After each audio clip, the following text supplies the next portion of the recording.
রাজনৈতিক প্রোগ্রাম মসজিদে হবে না, আপনারা বাইরে প্রোগ্রাম করেন, কোনো সমস্যা নাই। মুসলমানদের ধর্মীয় উপাসনালয় মসজিদকে রাজনৈতিক উদ্দেশ্যে ব্যবহারের চেষ্টায় বিপাকে পড়লেন জামায়াত ইসলামের কুমিল্লার মনোহরগঞ্জের নেতারা। এলাকার এক মসজিদের রাজনৈতিক সভা আয়োজনের অভিযোগে স্থানীয় মুসল্লিরা ক্ষুব্ধ হয়ে তাদের প্রোগ্রাম বন্ধ করে মসজিদ থেকে বের করে দেন। যে ঘটনার ভিডিও মুহূর্তেই ভাইরাল হয় সামাজিক মাধ্যমে।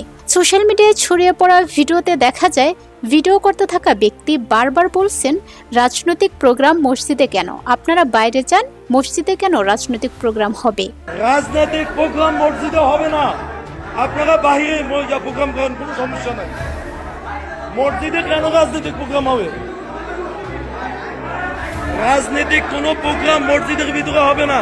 মসজিদে প্রোগ্রাম হবে শুধু মুসল্লির প্রোগ্রাম, শুধু মুসল্লির প্রোগ্রাম হবে মসজিদে।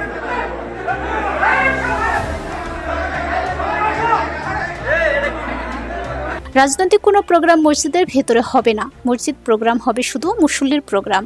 এ সময় মসজিদের ভেতরে তুমুল হট্টগোল দেখা যায়। এলাকাবাসী সাধারণ মুসল্লিদের সাথে বাকবিতণ্ডায় জড়াতে দেখা যায় স্থানীয় জামায়াতের নেতাকর্মীদের। মসজিদের ভেতরের কেউ কেউ আবার বলেছেন, বৃষ্টির কারণে বাইরের প্রোগ্রামটি মসজিদের ভেতরে করা হচ্ছিল। যদিও ভাইরাল হওয়া ভিডিওটি যিনি করছিলেন তিনি বারবার বলেছিলেন কোনো বৃষ্টি হয়নি বাইরে। এছাড়াও ভিডিওটিতে দেখা যায় মসজিদের বাইরে চেয়ার সাজানো এবং স্টেজও বানানো জামায়াতে ইসলামী সেই প্রোগ্রামের। স্থানীয়দের দাবি, মসজিদের ভেতরে চলছিল জামায়াতের রাজনৈতিক কর্মপরিকল্পনা ও সাংগঠনিক আলোচনা। জীবন অবাক না করলে কে করবে? 28% মিল্ক ফ্যাটের অবাক করার সাথে ফ্রেশ মিল্ক পাউডার। জীবন অবাক করুক প্রতিদিন। হয়ে প্রথমে নেতাদের কার্যক্রমে বাধা দেন, পরে উত্তেজনা বেড়ে গেলে দলীয় ব্যক্তিদের মসজিদ চত্বর থেকে বের করে দেওয়া হয়। মসজিদ শুধু একটি ধর্মীয় উপাসনালয় নয়, এটি মুসলিম সমাজের একতার প্রতীক, মহান আল্লাহর ঘর। সেখানে রাজনৈতিক স্বার্থে সব আয়োজন ধর্মের সঙ্গে যেমন সাংঘর্ষিক, তেমনি সামাজিকভাবেও অগ্রহণযোগ্য।